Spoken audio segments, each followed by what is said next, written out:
สบายดีพ่อแม่พี่น้อง FC โหสุขุสุขคนยินดีต้อนรับเข้าส่องปูนาปูใจ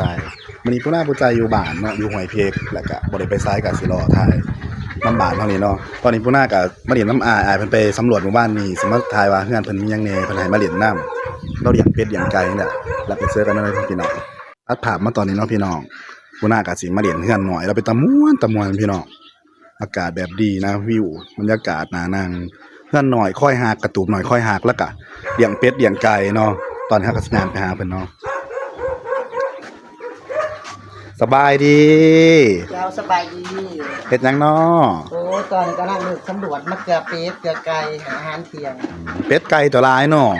เลี้ยงเองเบิดบ่นี่เลี้ยงเองนี่ล่ะพอได้สุขภาพพอเพียงพอได้เก็บไข่ขายอันนี้ก็คือเป็ดตัวเนาะแบบหลายจะเอาหยังเกลือมาแหน่ซะแหมเป็ดไข่นี่ล่ะเดี๋ยวเกลือตอนนี้ก็คือขอกแล้วเนาะขอกเป็ดเราแบบลายตัวนี้เป็นเป็ดไทยบ่ไอ้ดิเป็ดเนี่ยเช้านี่ก็แก่เป็ดไก่นี่ก็เพิ่นก็รู้เนาะพี่น้องไปสำรวจมาแล้วก็พักเที่ยงแล้วก็มาเกลือเป็ดเกลือไก่เรานี่บ่ไก่ข้าว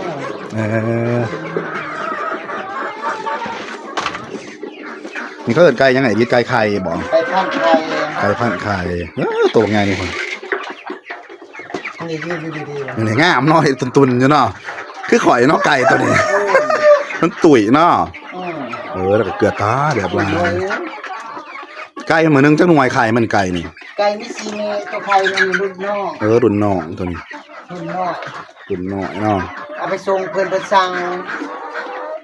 แต่ก็อยู่ผู้เดียวบ่อยู่ผู้เดียว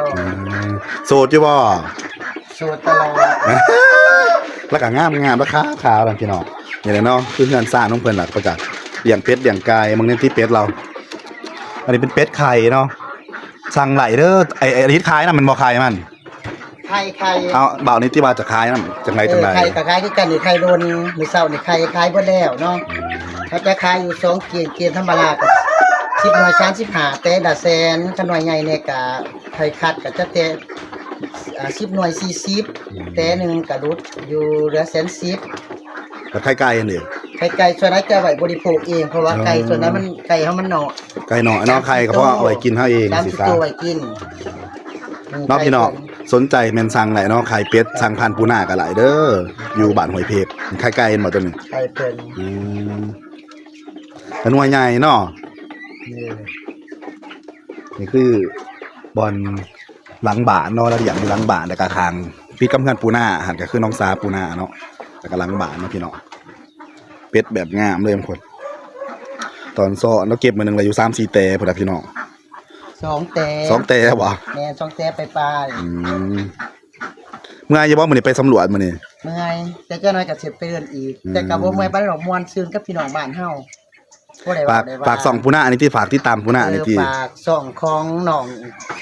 งฮานอคือปูนาปูใจเพิ่นกำลังเปิดช่อง YouTube ใหม่ก็ขอให้บรรทานหมู่กองอ้ายเอื้อน้องที่ว่ารับชมคลิปในตอนนี้ให้ติดตามเพิ่นเติมเด้อเป็นกำลังใจให้เพิ่นได้สร้างคลิปต่อไปเนาะขอบใจเนาะขอบใจอ้ายหลายๆเนาะเพิ่นมาให้พี่น้อง FC ทุกคนติดตามปูนาเนาะแล้วเฮาก็สิไปรอถ่ายเบิ่งในบ้านเมืองอีกรอบไปเนาะเดี๋ยวเจอกันปูนากะอยู่เฮือนแล้วก็ย่างออกมาเล่นน้ำหมู่เนาะเพิ่นสิเมื่ออุบลมื้ออื่นก็เลยมาเล่นน้ำเพิ่นเลี้ยงส่งหน่อยนึงสินะสบายดีสาวสบายดีมื้อใดมื้ออื่นบ่ที่แรกว่าสิเมื่อแรกแล้วก็ได้เปลี่ยนแทนเป็นมื้ออื่นเนาะมื้ออื่นเนาะส่งเด้เลี้ยงส่งเพิ่นเนาะแล้วเพิ่นก็อยู่เฮือนเพิ่นเนาะเฮือนหมู่เนาะไก่หลวงอุบลเฮือนหมู่ข่อยเฮือนหมู่ปูนาเนาะมื้ออื่นใช่ก็มีซ้ํนี่แหละยังบ่ได้บรรยากาศก็สิสร้างสรรค์กันเล็กน้อยเนาะมื้ออื่นเพิ่นเมื่อคิดว่าเพิ่นเมื่อมื้อนี้ก็เลยออกมาเล่นน้ำเพิ่นจะอยู่แถวไหนอยู่อุบลสาวอยู่ในเมืองแถวตลาดบันดูหาดดอกไม้เนาะฝากไปอุดหนุนเพิ่นเด้อแถวอุบลเฮาเนาะร้านภูดอกไม้สดอุบลราชธานีเอาลูกสาวมานำมานี่ลูกชายบ่ได้ลูกสาวบ้าวลุกขึ้นถ้าพี่แจ๊คลุกขึ้นแน่เบิ่งนี่ก็คือเจ้าของรถตู้เนาะอ้ายแล้วแล่นรถตู้เนาะอ้ายห้องหมู่ข่อยเนาะไปไสนี่นะบ่าวลงปากฝากคอนเทนต์ที่เขาติดตามคอนเทนต์ที่ครับติดตามน้องชายเพิ่นเด้อกดไลค์กดแชร์เด้อผู้หน้าผู้ใจเด้อรายการอ้ายแล่นรถเนาะแล่นรถตู้ ขนส่งเฮาเนี่ยคล้ายๆแบบปากเซอุบลปากเซตอเขตจังซี่เนาะแล้วก็รอคือกันเนาะเฮาก็สิไปสร้างสรรค์เล็กน้อยเนาะตัดภาพมาตอนนี้เนาะพี่น้องปูนาก็สิย่างมาเด่นอยู่ในบ้านอยู่เฮือนปูนาเองเนาะแล้วก็เฮือนพี่น้องเนาะก็สิย่างไปเด่นเฮือนพี่เอื้อย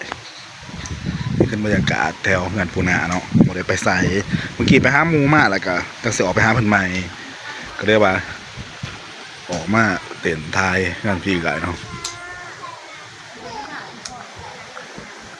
นี่คือเฮือนข้างกันเนาะแล้วก็ศาลซุ่มศาลหยังเย้โอเคแล้วไปสนะ